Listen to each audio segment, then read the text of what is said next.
ప్రతిపక్షాలపై CM Revanth fire అయ్యారు. తెలంగాణ మంచి కోసం హరీష్, కేటీఆర్ అసూయ, అహంకారం తగ్గించుకోవాలని అన్నారు. కేంద్రం నుంచి వచ్చే నిధులకు కిషన్ రెడ్డి అడ్డుపడుతున్నారని ఆరోపించారు రేవంత్. హరీష్ అండ్ కేటీఆర్కు ఒక సూచన చేయదలుచుకున్నా. హరీష్ రావు గారు, మీ అసూయను కొంచెం తగ్గించుకోండి. కేటీఆర్, నీ అహంకారాన్ని కొద్దిగా తగ్గించుకో. మీ వయసు నాకంటే తక్కువే. ఇంకా చాలా రోజులు మనం రాజకీయాలలో కొనసాగాల్సిన అవసరం ఉన్నది. అధికారం అనేది ఎవరికీ శాశ్వతం కాదు. అధికారం అనేది వారసత్వ సంపద కాదు. మన తాతలు ముత్తాతల నుంచి వచ్చిన సంపద అయితే అది మనకే చెందుతుంది. కేంద్రం నుంచి తీసుకురావాల్సిన అనుమతులు కానీ ఇవ్వవలసిన నిధులను రాబట్టుకోవడానికి ముఖ్యంగా కిషన్ రెడ్డి గారు సహాయ నిరాకరణ చేస్తుండ్రు. ఈనాడు ప్రధాన ప్రతిపక్షంలో శాసనసభ్యులు కేటీఆర్ గారు, శాసనసభ్యులు హరీష్ గారు, అదేవిధంగా కేంద్ర ప్రభుత్వంలో కేంద్ర మంత్రిగా ఉన్న కిషన్ రెడ్డి గారు, ముఖ్యంగా ఈ ముగ్గురికి ప్రధానమైన బాధ్యత ఉన్నది.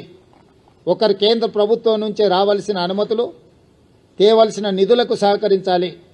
కానీ కిషన్ రెడ్డి గారు పూర్తిగా సహాయ నిరాకరణ చేయడమే కాకుండా వీలైనంత మేరకు కేంద్రంలో అడ్డు తగులుతున్నాడు. టీఆర్ఎస్ సోషల్ మీడియాను, విష ప్రచారాన్ని, తప్పుడు వార్తలను, పెయిడ్ ఆర్టికల్స్ని, ఫేక్ సర్వేలను, వీటన్నిటి మీద ఆధారపడి ప్రభుత్వాన్ని అవహేళన చేయడము, అవమానించడము, అసహ్యకరమైన భాషలో దూషించడం లాంటి వార్తలను ప్రసారం చేసిండ్రు. జిహెచ్ఎంసీ కావచ్చు, హెచ్ఎండిఏ కావచ్చు, మెట్రో వాటర్ వర్క్స్ కావచ్చు, మెట్రో రైల్ కావచ్చు, ఇలాంటి సంస్థలన్నిటిని కూడా సమన్వయం చేసుకొని ఈ నగరాన్ని ఒక మంచి నగరంగా తీర్చిదిద్దడానికి మేము చేస్తున్న ప్రయత్నాన్ని ప్రధాన ప్రతిపక్షము సహకరించకపోను ప్రతి సందర్భంలో అడ్డు తగిలే ప్రయత్నం చేసి రేపు 17th క్యాబినెట్లో అవన్నీ డిస్కషన్ జరుగుతాయి.